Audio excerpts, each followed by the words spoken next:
வணக்கம். வாங்க இன்றைக்கி வீடியோவில் என்ன பார்க்க போகிறோம்னா நீர் உருண்டை தாங்க. வாங்க எப்படி செய்யலான்னு பார்க்கலாம். இது நம்ம அரிசி ஊற வச்சு செய்ய போகிறோம். ரொம்ப டேஸ்டியாக இருக்கும். நீங்கள் அரிசி மாவில் கூட செஞ்சுக்கலாம். இது கூட தக்காளி சட்னி, கார சட்னி வச்சு சாப்பிடுங்க. அவ்வளோ நல்லாயிருக்கும். பாருங்கள் எவ்வளோ சாஃப்டாக இருக்குன்னு. சூப்பராக இருக்கும். 1 டம்ளர் அளவுக்கு மாவு பச்சரிசி எடுத்து நல்லா கழுவிட்டு தண்ணி ஊற்றி ஊற வச்சுக்கோங்க.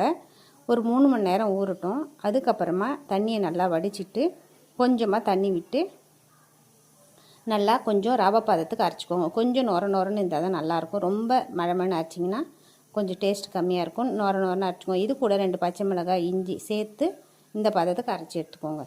இப்போ ஒரு கடாயில் எண்ணெய் சேர்த்துக்கிட்டு கடுகு, உளுத்தம்பருப்பு, கடலைப்பருப்பு, அதுக்கு கூடவே காஞ்ச மிளகாய் சேர்த்துக்கோங்க. பெருங்காய பொடியும் சேர்த்துக்கோங்க. காரத்துக்கு தகுந்த மாதிரி குட்டி குட்டியாக நான் கட் பண்ணி ஒரே ஒரு காஞ்ச மிளகாய் சேர்த்துருக்கேன்.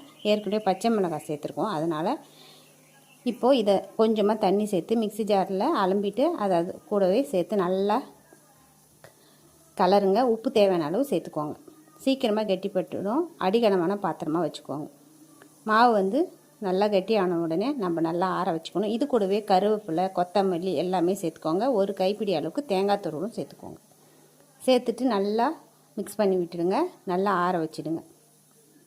இது ரொம்ப டேஸ்ட்டுங்க. அந்த காலத்தில் நம்ம இதை தான் நமக்கு ஸ்நாக்ஸாக செஞ்சு கொடுப்பாங்க. ரொம்ப டேஸ்ட்டாக இருக்கும். கண்டிப்பாக ட்ரை பண்ணி பாருங்கள். நீங்களும் செஞ்சுருப்பீங்க. இருந்தாலும் இந்த மெத்தடில் செஞ்சு பாருங்கள். இப்போ நல்லா ஆறிடுச்சு. ஆறினதுக்கப்புறமா நம்ம ஒன்று சேர்ந்தாப்போல் எல்லாத்தையும் நல்லா பிசைஞ்சிக்கோங்க. பிசைஞ்சிட்டு உங்களுக்கு எந்த அளவுக்கு உருண்டை தேவையோ அந்த அளவுக்கு நீங்கள் இதை உருண்டை பிடிச்சிக்கோங்க.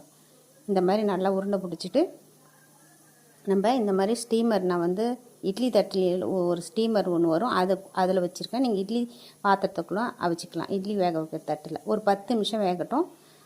அவ்வளோதாங்க. சூப்பரான நீர் உருண்டை ரெடி. இந்த வீடியோ பிடிச்சிருந்ததுன்னா லைக் பண்ணுங்கள், ஷேர் பண்ணுங்கள், கமெண்ட் பண்ணுங்கள். மறக்காத